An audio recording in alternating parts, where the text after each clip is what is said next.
Crenças limitantes. As crenças são as regras que direcionam a sua vida. São as regras pelas quais você vive e direciona seu comportamento. É o que dita a sua forma de se comportar.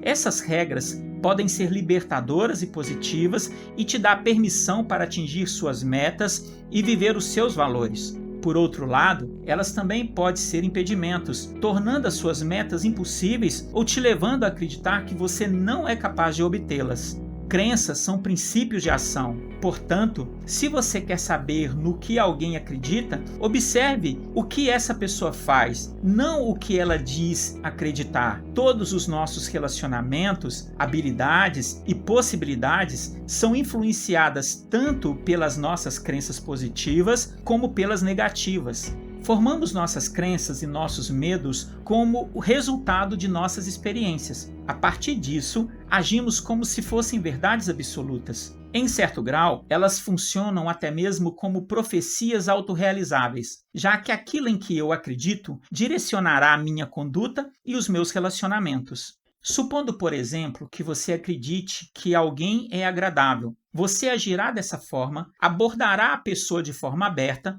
apreciará a companhia dela na presença de outras pessoas, o que, em certo ponto, confirmará a sua crença. A maior parte dos medos que você carrega é fruto de ter acreditado em algo que você ouviu de uma pessoa a qual você respeita e não questionou devidamente ao seu tempo. Isso foi instalado em você inconscientemente e tem limitado a sua prosperidade. Quando você decidirá realmente se libertar disso?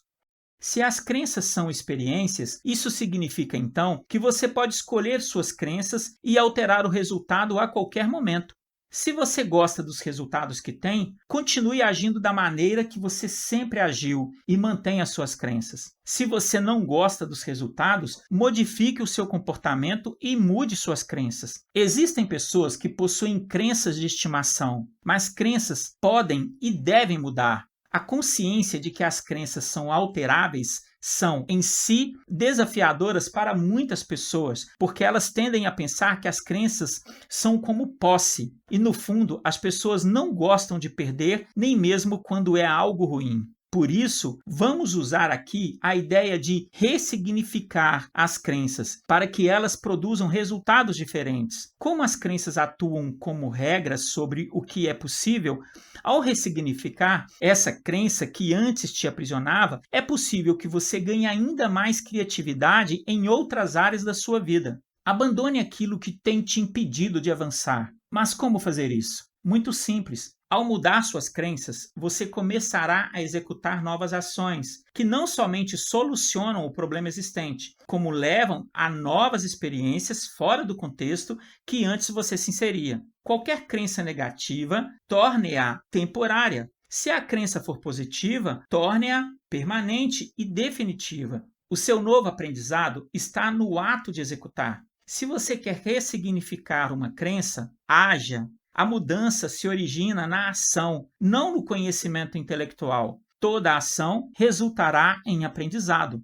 Se você fracassar ao agir, entenda que você está no caminho do aperfeiçoamento. A falha é somente um julgamento sobre um resultado a curto prazo. Ela não determina o final. Você pode tentar outras vezes, mas não cometa os mesmos erros de sempre. Você só pode efetivamente falhar quando desiste. Se você ainda está tentando, ainda há a possibilidade de sucesso e de aprendizado. Se você não tiver todos os recursos necessários, crie-os. Mas lembre-se, você tem o melhor recurso que existe, que é você mesmo. Mas se você não acreditar nisso, nunca irá avançar. Enquanto você estiver comprometido consigo mesmo, você estará cada vez mais perto do seu sucesso e do seu crescimento. Sempre caminhamos em direção a algo, mesmo que inconscientemente. Estamos sempre em direção de uma meta e nossas ações não são ao acaso. Todos nós temos diferentes experiências, interesses, temperamentos, responsabilidades, aversões, preocupações e muito mais. Por isso, temos crenças diferentes a partir das nossas experiências de vida. Perseguimos metas diferentes e temos valores diferentes. Essas metas, crenças e valores são as principais características do nosso mapa mental, que modela o mundo da forma como percebemos. Nós agimos como se os mapas mentais fossem reais. As crenças limitantes são as principais acusadas por nos deter de atingirmos nossas metas e vivenciarmos nossos valores. Elas atuam como regras que nos impedem de conseguir o que é possível, do que nós somos capazes e do que nós merecemos. Se eu perguntar a você agora, o que te impede de alcançar suas metas? Possivelmente, sua resposta seria uma crença limitante. Como já mencionei anteriormente, as crenças limitantes, provavelmente, surgem na infância, quando copiamos nossos pais. E os nossos pais nunca são perfeitos. As opiniões precoces dos nossos pais, muitas vezes, permanecem ocultas e nós, quando já adultos, não fazemos muitas vezes um julgamento consciente. Além disso, coletamos crenças limitantes da mídia, de novelas, de telejornais, de propagandas. E mais uma vez eu digo para você, mate a sua televisão. Lembre-se, as crenças somente são verdadeiras se você agir como se elas fossem. Em minhas experiências como coaching, tenho percebido muitas vezes que simplesmente ser capaz de articular crenças limitantes e ver seus efeitos de forma consciente é suficiente para o cliente mudar sua posição e, consequentemente, a sua realidade. Existem crenças que mudam naturalmente no decorrer da vida. Outras recebem reforço positivo e se incorporam na realidade mais facilmente. O ciclo da mudança acontece da seguinte forma: 1. Insatisfação com os eventos e resultados atuais. 2. Dúvida da crença existente. 3. Crer em algo diferente. 4. Uma nova crença. 5. A antiga crença se reúne ao grupo das crenças que já não se usam mais. Agora, vou descrever algumas crenças limitantes relacionadas ao medo. E você poderá ressignificar, reescrever positivamente, reestruturar a sua mente para uma crença mais positiva. A crença limitante era aquilo que te impedia de prosperar. Seu corpo tem limites, mas a sua mente não. Esse é o maior segredo que você poderá carregar. Por isso existem coisas que a sua mente alcança quando o seu corpo não pode alcançar, mas em algum momento se tornará a realidade, pois você acabou de atrair aquilo para si. Não seja alienado a nada. Não se case com nenhuma das irmãs do medo. Questione tudo e não aceite qualquer coisa só porque você respeita uma pessoa. Respeite a sua vida, a sua inteligência, o seu crescimento. Ame-se, pois se você não fizer isso por você, ninguém mais fará. Ninguém mais fará. Questionar alguém não é desrespeitá-lo, mas sim respeitar-se a si mesmo. É pensar e também se permitir e definitivamente romper com a necessidade de aprovação, visto que a maioria das pessoas que você não quer questionar é porque você a respeita ou a admira. Não se esqueça, pensamentos geram emoções, que são sentimentos, que geram ações e que geram resultados. Se você quer resultados diferentes, mude suas ações, suas emoções e o seu pensamento. Pensamento não muda pensamento. O que muda pensamento é o movimento ou uma simples ação. Ame problemas. Tudo o que você desejar na vida estará do outro lado da ponte chamada problema. É só atravessar uma por dia. Muitas vezes focamos no quão distante estamos do nosso desejo e nos esquecemos que é só atravessar. Atrás de todo problema sempre haverá uma recompensa. Ame recompensas. Se você não tiver essa mentalidade instalada, sempre pensará que atrás de todo problema tem uma solução, quando na verdade a solução e o problema são feitos da mesma matéria. Fazendo uma alegoria, o problema é como um meteoro que perturba constantemente as pessoas, que deixam tudo para depois, por não gostarem de problema. E quando o meteoro cair, como essas pessoas reagirão?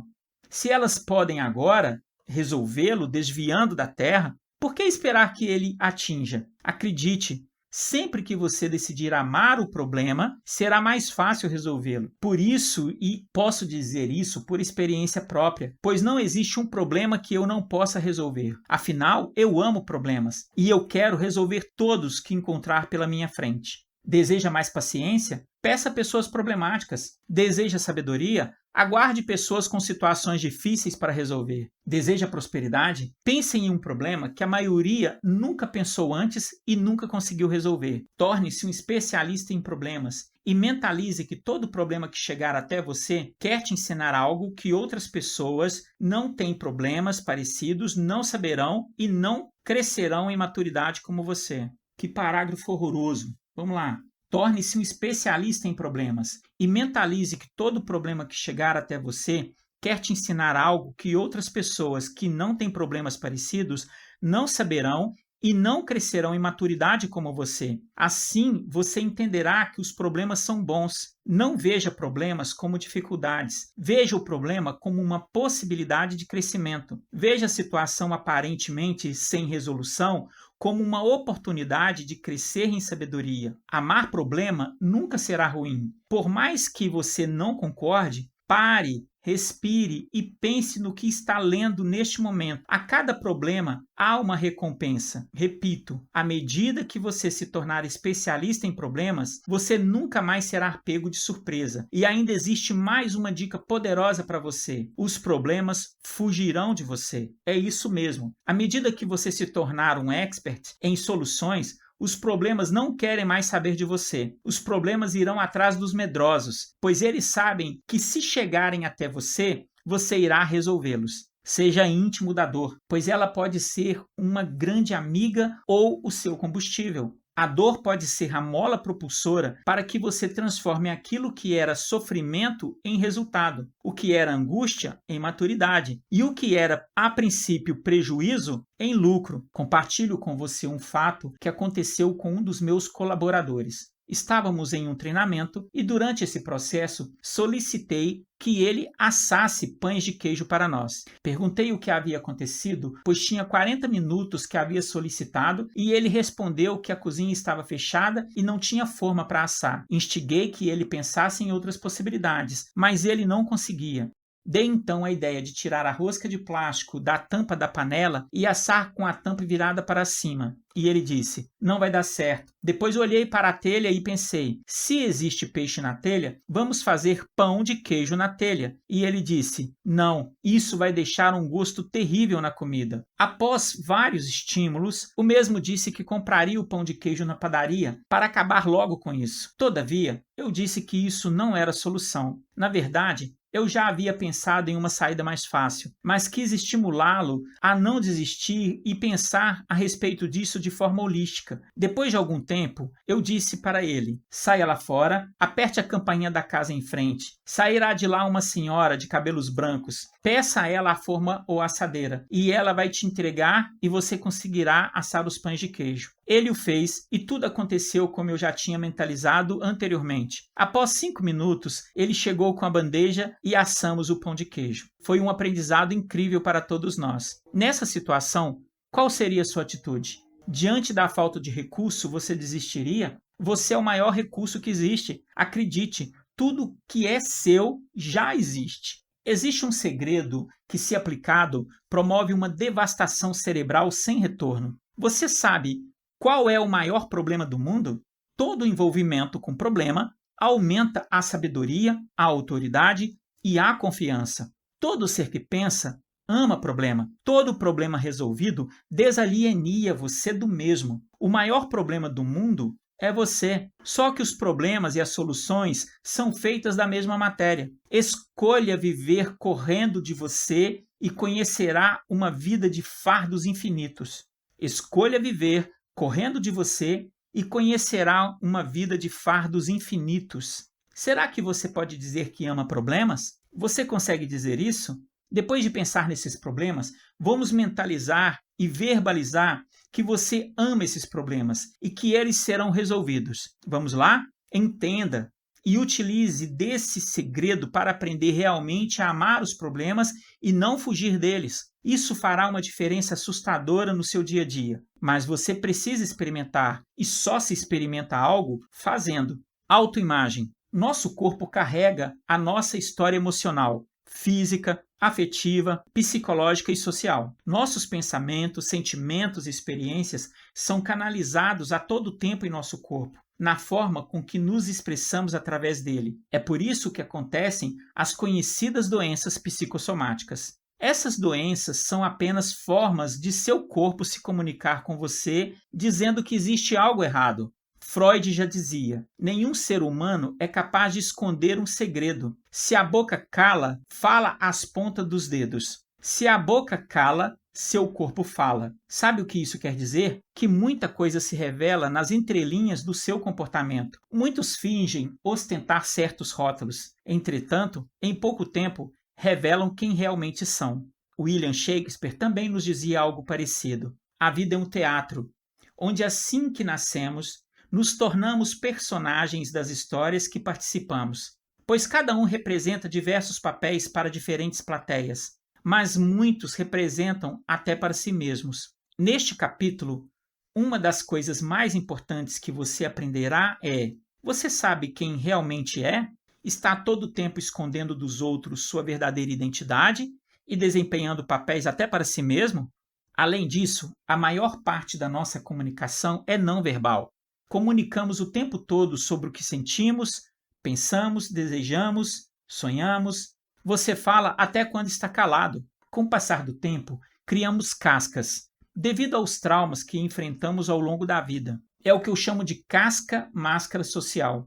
Às vezes, para ser bom para alguém, as pessoas cometem o maior erro de suas vidas. Se auto-abandonam. E essa é a pior dor que existe, a de negligenciar a sua própria vida. Para falar sobre autoimagem, precisamos também falar a respeito do autoconceito. Qual dos dois é mais importante? Qual vem primeiro? O autoconceito pode ser definido como a percepção que o indivíduo tem de si próprio, ou seja, o conceito formado a respeito de si mesmo. Ele serve como base para as demais formações do indivíduo, como a autoestima. Se o seu conceito acerca de si mesmo está errado, toda a construção do seu ser poderá ficar comprometida. A autoestima é como eu me sinto sobre o conceito e a imagem que eu tenho a meu respeito. É o sentimento que me move a agir e a ter certas atitudes. A autoimagem é a descrição do seu comportamento através do conhecimento prévio que você tem sobre você, ou seja, como você se comporta e se comunica com o mundo. É como você se descreve. Dentro desse ponto entra a autoestima, que nada mais é do que o valor que você dá a si mesmo. A maior autoimagem é construída na infância, mas mesmo na idade adulta, quando ela já se estabilizou, permanece um conceito dinâmico. Será possível então alterar a nossa autoimagem? É claro que sim. Mudando o autoconceito, você consegue ressignificar sua autoimagem e também a sua autoestima. Alcançar resultados extraordinários fará você se apaixonar pela pessoa mais importante que existe, você mesmo. Todos temos uma imagem a respeito de nós mesmos, que construímos em nosso interior. Essa imagem fica projetada no salão da nossa alma. Sempre que passeamos por nosso interior, automaticamente passamos por este lugar. Vemos nossa imagem refletida da forma como a construímos. Existe um trecho na palavra que o Criador nos deixou que diz: se os seus olhos forem bons, todo o seu corpo será luz. Mas se, porém, seus olhos forem maus, todo o seu corpo será em trevas. Já parou para pensar o que os seus olhos pensam sobre você? Qual é a imagem que você construiu dentro de si mesmo? Você não enxerga com os seus olhos, e sim com o córtex visual, ou seja, com alguma experiência passada e não com a realidade.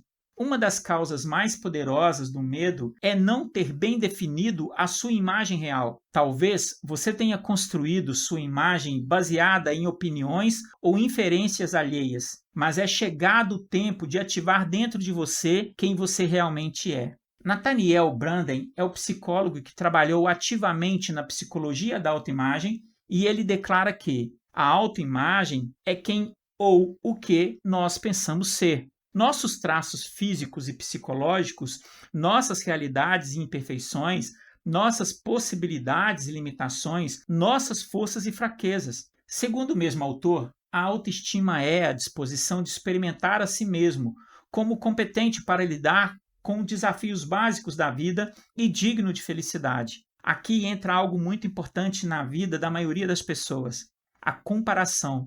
A única pessoa que serve de comparação com você é você mesmo, só que no passado. Não nivele suas histórias de vida com as histórias de outras pessoas. Se compare apenas com o melhor que você pode ser, sua melhor versão. Ao estudar PNL, que é programação neurolinguística, descobri que existe uma janela emocional que se abre aos 7 anos e se fecha aos 14. Essa janela possui a maior absorção de impactos emocionais que influenciarão o resto da vida das pessoas. Por isso, precisamos destravar esse nó cerebral para que você possa avançar sem peso na sua mente. Imagine que você construiu de si mesmo e que está olhando agora em sua alma. É a que você deseja ter hoje? Se você topar uma decisão de mudar isso, nunca mais volte atrás. Como você vê a si mesmo? Qual é a sua verdadeira imagem em uma única palavra? Que tal reescrever, ressignificar a sua autoimagem? Lutar ou fugir.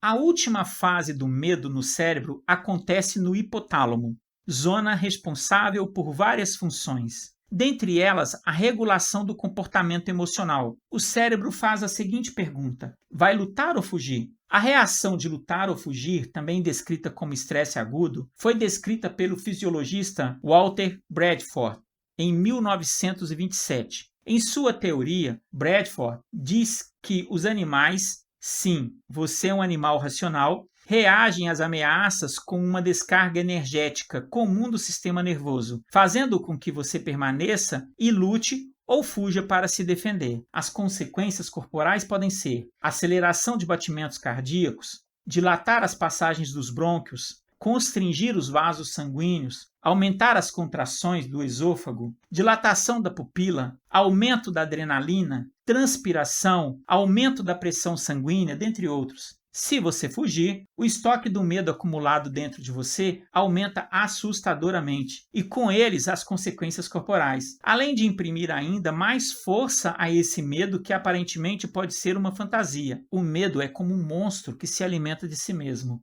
Ou seja, quando você sente medo e não o enfrenta, você o alimenta para que ele continue crescendo dentro de você. Se você lutar, não se preocupe com o resultado. Apenas saiba que o estoque não crescerá mais. O enfrentamento sempre gerará maturidade na situação e você acabará ganhando robustez no assunto, que antes parecia gigante. Se você vencer a luta, o estoque de medo diminuirá no seu cérebro e cada vez mais você ganhará domínio sobre o assunto, podendo enfrentar outros desafios cada vez maiores. Enfrentar o medo é um processo e tem suas fases, seu tempo e seu método.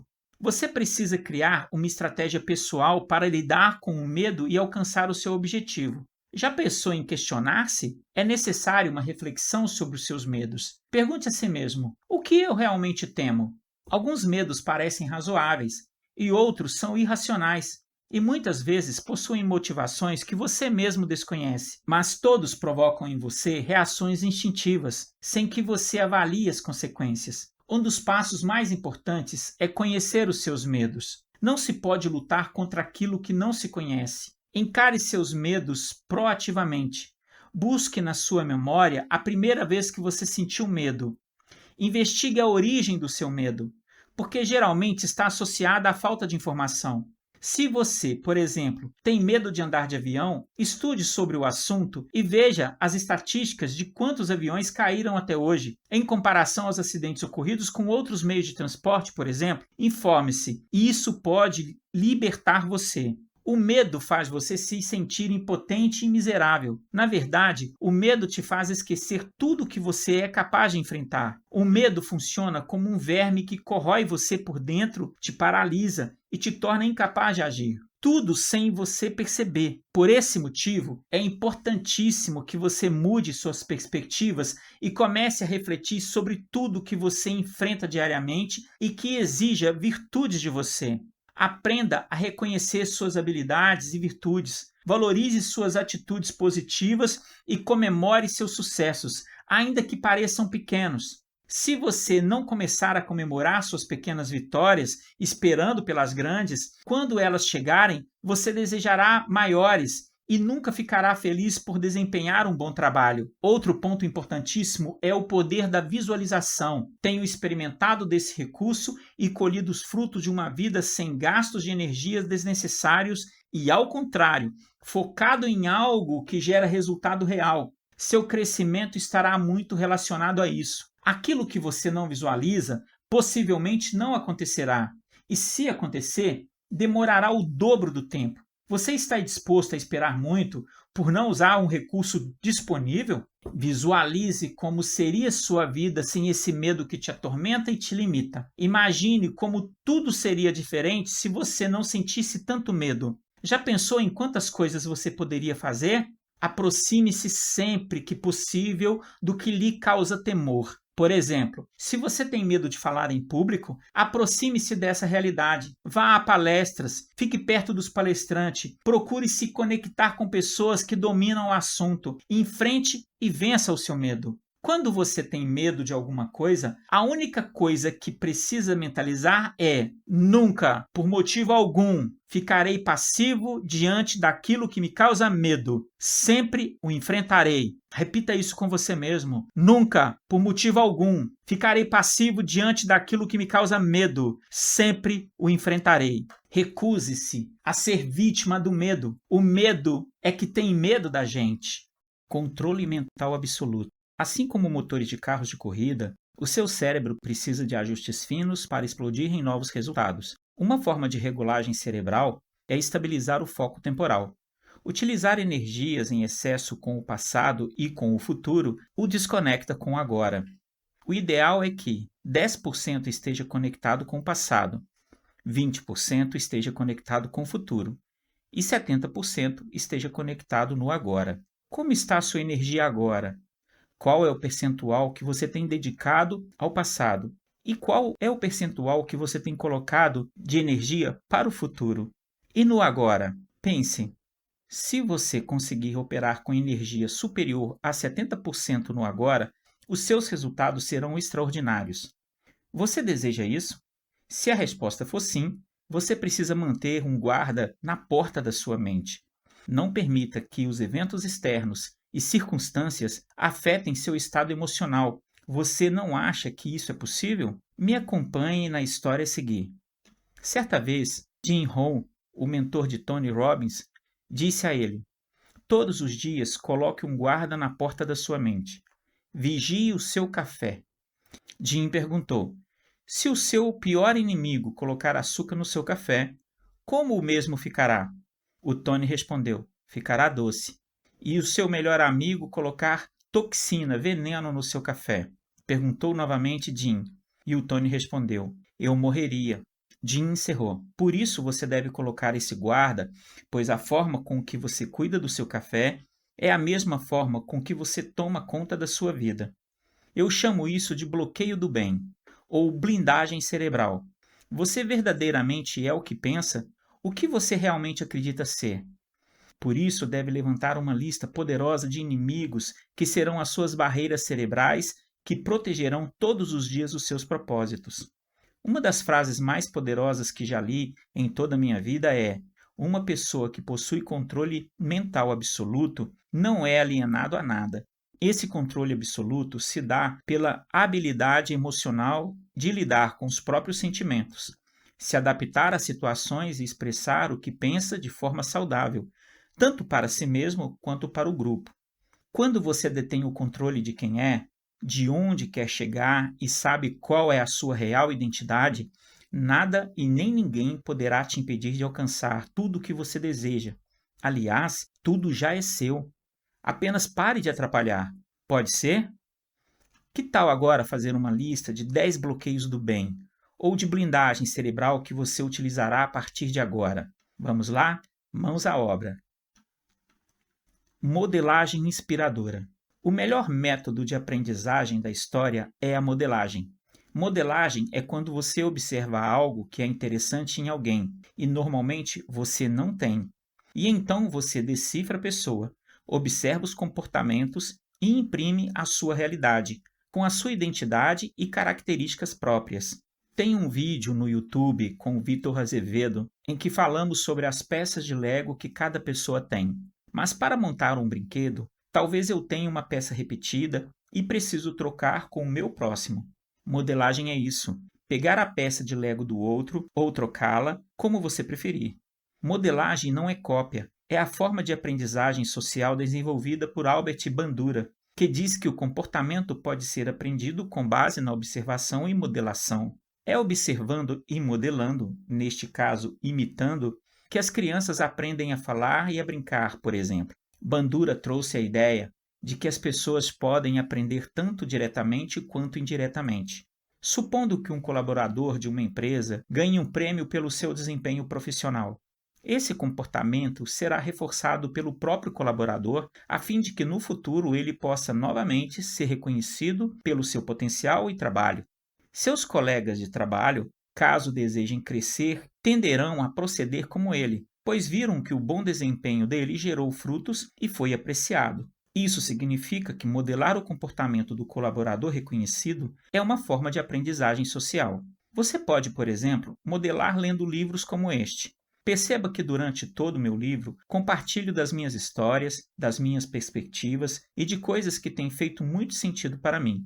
Sendo assim, você que deseja me modelar e pegar a sua peça de Lego que está comigo, mas não pode se conectar pessoalmente a mim, poderá fazer isso lendo os meus livros, vendo os meus vídeos ou, quem sabe, até fazendo os meus cursos online. Qual é a desculpa para não modelar e aprender com quem você deseja? Durante a minha vida, tenho modelado pessoas e absorvido o comportamento que não tenho, mas que vejo que elas têm. Por isso, tenho os meus principais mentores. Pessoas que tenho modelado para desenvolver áreas em mim com as quais, a princípio, não tenho facilidade ou habilidade natural. Lembre-se que o maior boicote que você pode cometer contra si mesmo é andar sozinho. Esta é a pior forma de obter resultados. Estudos na Universidade de Buffalo, em Nova York, comprovam que se isolar do convívio social por um período prolongado pode provocar alterações cerebrais que levam a mais isolamento. Isso significa que, quanto mais tempo você caminhar sozinho, mais desejo de permanecer só você terá. O maior problema disso é que o ser humano é um ser relacional. Fomos criados para estabelecer relacionamentos, ainda que muitos resistam. O arquiteto do universo, quando fez você, tinha um único objetivo: relacionamento íntimo, uma verdadeira amizade. Era isso que ele queria estabelecer com você desde o momento em que ele construiu todas as coisas e te deu domínio sobre elas. Aquele que se isola vai contra a sabedoria do próprio Criador e anula todas as possibilidades em sua volta. Se você ainda não tem essas pessoas, procure-as. Não se esqueça: relacionar-se é se envolver com aquilo que Deus realmente ama, as pessoas. Se você não está se relacionando, está indo contra a vontade do Criador para você. Você precisa entender a grandiosidade que é esta sabedoria de se relacionar com as pessoas e levar a elas algo que você tem e receber delas algo que somente elas têm. Pense na qualidade das 7 pessoas que você precisa modelar para alcançar resultados extraordinários e coloque numa lista. O verdadeiro amor derrota o medo. Existem alguns autores que eu gosto de maneira especial. Um deles é Aldous Huxley. Acompanhe comigo o que ele diz a respeito do amor e do medo em O Macaco e a Essência. Abre aspas. O amor elimina o medo, mas reciprocamente o medo elimina o amor. E não apenas o amor. O medo elimina a inteligência, elimina a bondade, elimina todo o pensamento de beleza e verdade. E num instante, seu terror silencioso é transformado num frenesi tão violento quanto inútil. Não é mais um homem entre seus semelhantes, não é mais um ser racional falando articuladamente a outros seres racionais. Apenas um animal ferido, pulando e se debatendo na armadilha. Pois no fim, o medo elimina o homem da própria humanidade. Incrível, não é? Escolhi colocar esse trecho no meu livro, pois nada mais é tão claro como esta passagem. O amor tem o poder de eliminar o medo, mas o medo pode eliminar tudo que há de bom no homem, inclusive a sua humanidade. Você compreende a seriedade disso? Se você não ama as pessoas, pode se tornar um sub-humano, um zumbi ou qualquer outra coisa, menos uma pessoa que realmente se importa com os outros. Não sei da sua história, e talvez você acredite ter motivos infinitos para ser como é. Talvez se desculpe no seu passado para ser alguém diferente aos outros. Mas saiba que a cura que você procura e você precisa só será alcançada na medida em que você experimentar amar os outros. Acredite, alguém, em algum lugar, precisa daquilo que você tem a oferecer. Você sabe como fazemos para lavar um rio? É só deixar as águas fluírem. Pode parecer simples, mas se você compreende isso, tem a sua vida transformada, porque transforma a vida das outras pessoas.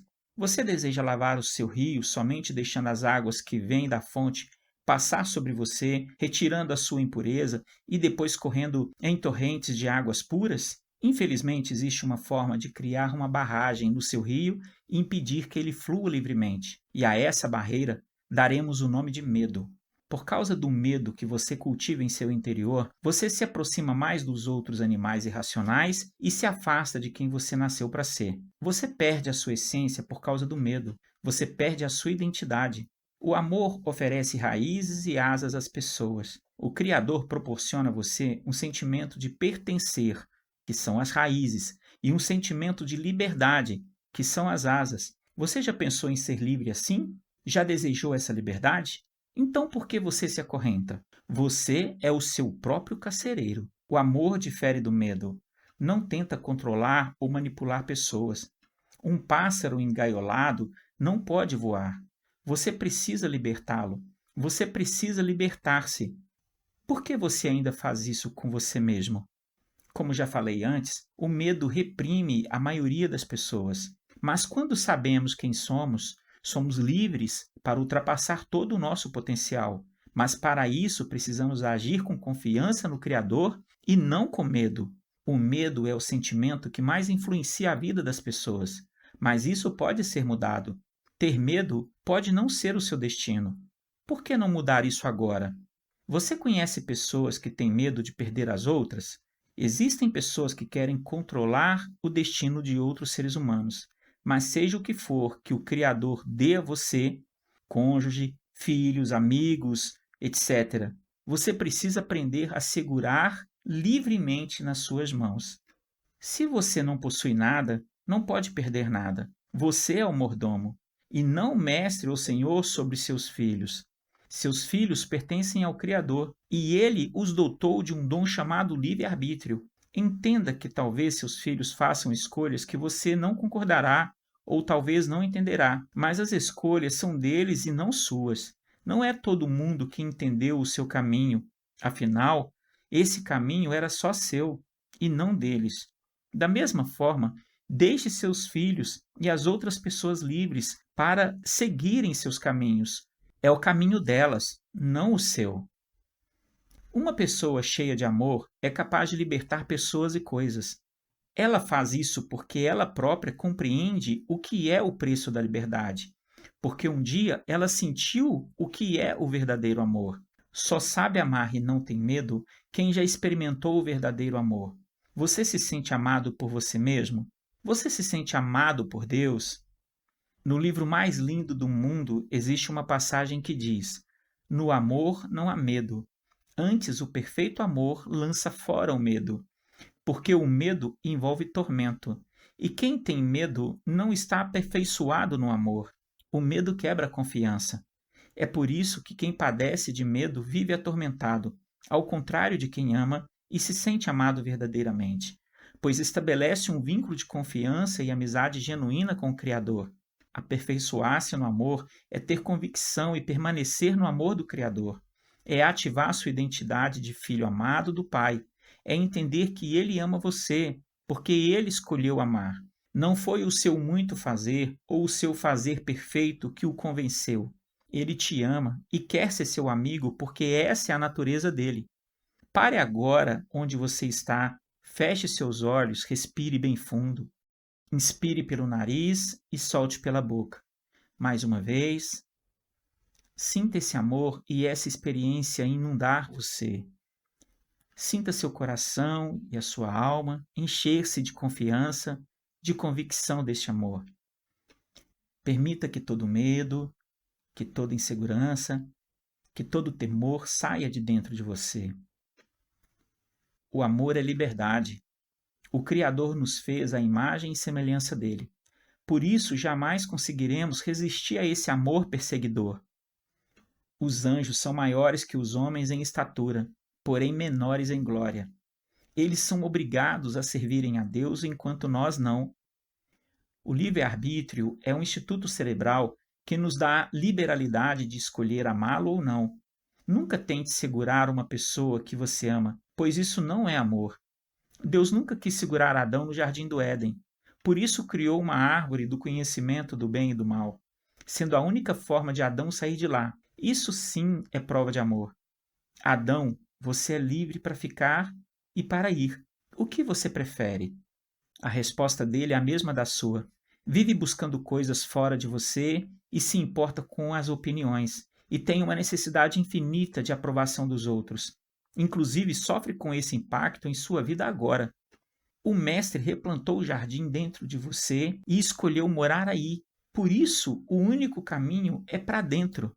O medo te faz buscar fora o que você só encontrará dentro. Estado desejado. Hoje você se encontra de um jeito, em um estado mental, com determinadas atitudes, mas a grande questão é: você está satisfeito com os seus resultados, com a vida que você tem levado? Se a resposta é não, você precisa traçar um caminho para sair de onde está, até chegar ao seu estado desejado. Esse estado objetiva atitudes para que você seja mais pleno, feliz e próspero em todos os sentidos. O estado atual é como você está hoje, já o estado desejado é aonde você deseja chegar.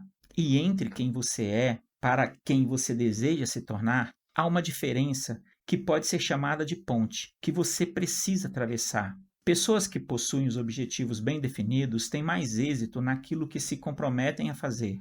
Não se deixe vencer pelos conflitos e problemas que surgem durante o caminho. Use seus desafios a seu favor para conseguir alcançar o estado que deseja. Quem sabe o que quer, deseja isso com todas as forças de seu ser e, por isso, não se deixa desviar de seu caminho e não permite que nenhum obstáculo impeça de chegar lá.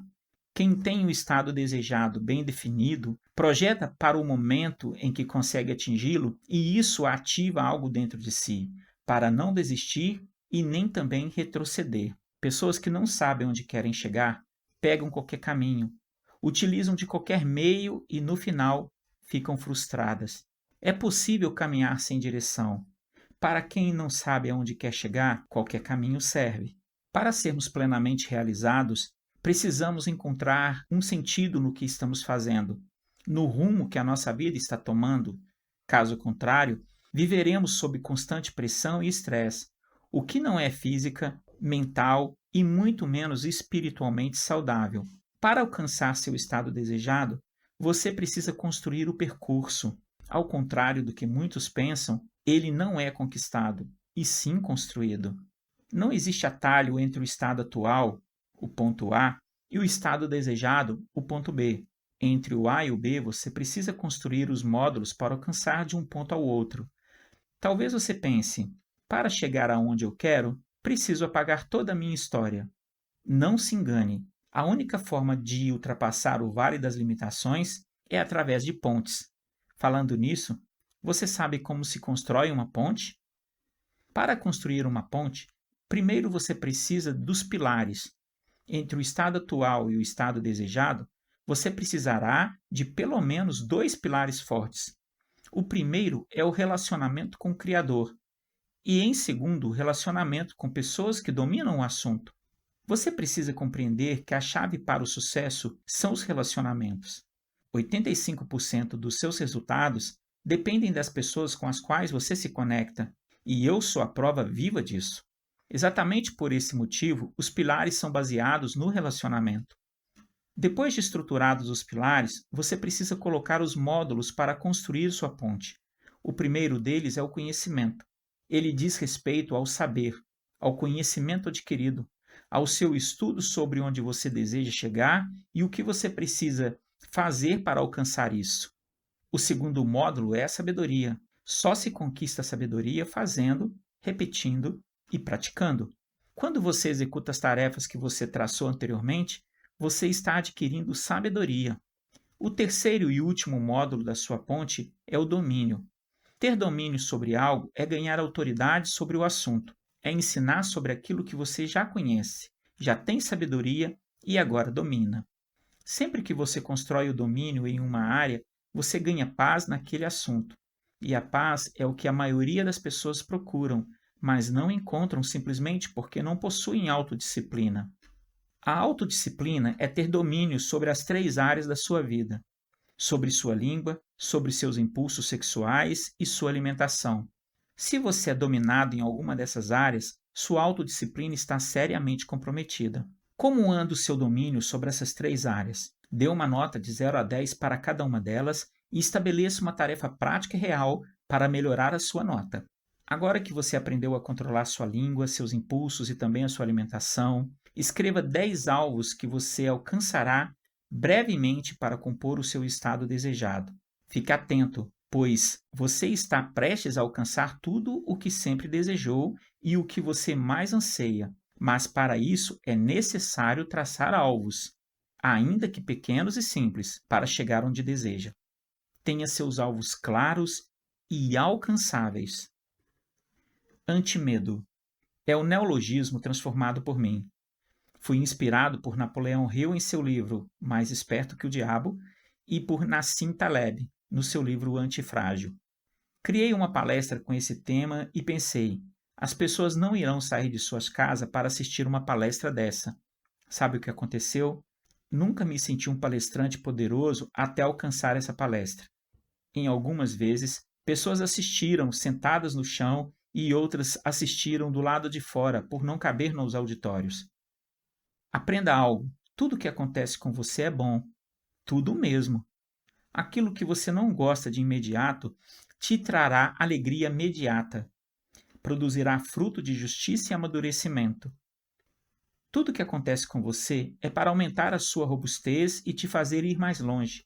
Você nunca perde, ou está ganhando, ou está aprendendo. Como você perde alguma coisa? Você é um vencedor e não tem como experimentar a derrota.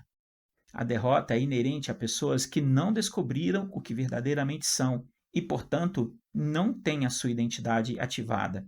Não fuja dos fracassos, pois o fracasso é realmente bom. Você ganha maturidade naquele assunto e aprenderá a fazer de uma forma diferente da próxima vez. A frustração é um sentimento de impotência, uma resposta emocional que surge quando certos desejos e expectativas não são supridos. Precisamos aprender a gerir o sentimento de frustração e canalizá-lo de forma a gerar resultado positivo para nós. Se você não resolve o sentimento de frustração, pode causar desmotivação e abandono de todas as suas metas e do maior projeto que você tem, que é a sua própria vida. Como qualquer emoção, a frustração tem que ser controlada e canalizada de modo que você seja capaz de enfrentar as dificuldades e constrangimentos que o dia a dia te apresenta. É importante lembrar que a própria frustração é um sentimento passageiro, um estado de incerteza que não te define como pessoa. Como eu sempre digo, a felicidade é permanente, a infelicidade é transitória. As pessoas são infelizes porque a sua inteligência emocional é pequena. O que acontece é que, na medida em que você ganha maturidade, pequenos desafetos não te incomodam mais e você consegue sair com inteligência em todas as situações. Pessoas controladas pelo medo são infelizes. Eu mesmo tinha vários medos. Medo da pobreza, de morrer, de ficar velho, de críticas, de altura e o pior medo de todos, que é o medo de viver. Isso mesmo. Na minha avaliação, o pior medo que existe é o de viver. Você tem uma vida criada para você, uma vida que é só sua e foi desenhada antes mesmo da fundação do mundo. Mas você resiste. Me diz, por quê? Por que você resiste a uma vida feliz, próspera e cheia de domínio e paz? Por que você está fazendo isso? Você pode me explicar por que você não vive uma vida de resultados extraordinários, se tudo o que você precisa já existe e você é o maior recurso que existe? Você gosta de mediocridade, de infelicidade, de escassez? Gosta de passar necessidade? Não? Então por que você não se liberta e sai logo dessa gaiola? A porta está aberta. É só você voar. Não faz sentido algum ter medo da vida. Acredite, ela foi feita para o seu desfrute, não de maneira desenfreada, mas de maneira sábia. Você tem um poder dentro de você de alcançar outras pessoas, de impactar vidas, nações, gerações, a humanidade, o futuro. Mas você não faz. Por quê? Porque você tem medo de ousar e de agir. Medo de agir. Esse também é terrível. Se todas as coisas já são suas, por que você simplesmente não pega o que é seu? Agora que você realmente chegou ao final, se essa semente entrar na sua mente e se você fez todas as tarefas propostas neste livro, você acaba de ativar algo que você nunca imaginou de ser possível, a sua invencibilidade. E quando você começar a experimentar desse superpoder, entenderá por que tantas pessoas conseguiram coisas absurdas e você ficou parado durante tanto tempo. Não existe possibilidade de perda para alguém que ativa essa blindagem cerebral. Você nunca mais vai perder. Ou você ganha ou aprende. Você está pronto mesmo? Eu vou repetir. Não existe a possibilidade de perda. Você vai ganhar de uma forma ou de outra. Você está pronto para voar? Então nunca mais olhe para trás. Apenas saia da gaiola que outrora te prendia e aumentava a saudade da sua alma por coisas que os seus olhos nunca viram. Uma das coisas que mais amo na vida é o relacionamento. Essa sim é a chave do universo que destranca qualquer porta, só não abre. A mudança é como uma maçaneta que só abre pelo lado de dentro. Tenho certeza que, se você leu este livro até o final, a porta está destrancada. Juro que eu gostaria de abrir essa porta por você, mas essa é a atitude que você precisa tomar. Você precisa desejar abrir a porta. Espero que até essa altura você tenha chorado, gritado ou quebrado alguma coisa, por ter percebido que você tinha medo de alguma coisa ou de alienação. Sim, eu espero que você tenha aberto a porta que nunca mais se fechará. Caso você não tenha realizado as tarefas contidas neste livro entre 30 dias e se libertado deste medo que te aprisionou por tanto tempo, repasse o livro para outra pessoa que deseja realmente essa mudança. Se você quiser se conectar pessoalmente a mim, e talvez essa seja a primeira vez que você vê um escritor fazendo isso, em qualquer lugar do mundo em que você estiver, me envie uma mensagem por escrito com o feedback do que aconteceu com você ao ler o livro, pelo número 5562985586375. Você está realmente pronto? Feche o livro e dê um grito de liberdade aonde você estiver. E nunca mais olhe para trás. Nos vemos do outro lado da ponte. Repita comigo. Eu sou invencível, porque aquele que nunca perdeu está em mim. Eu sou invencível, porque aquele que nunca perdeu está em mim. Um grande abraço. Deus te abençoe. Pablo Marçal.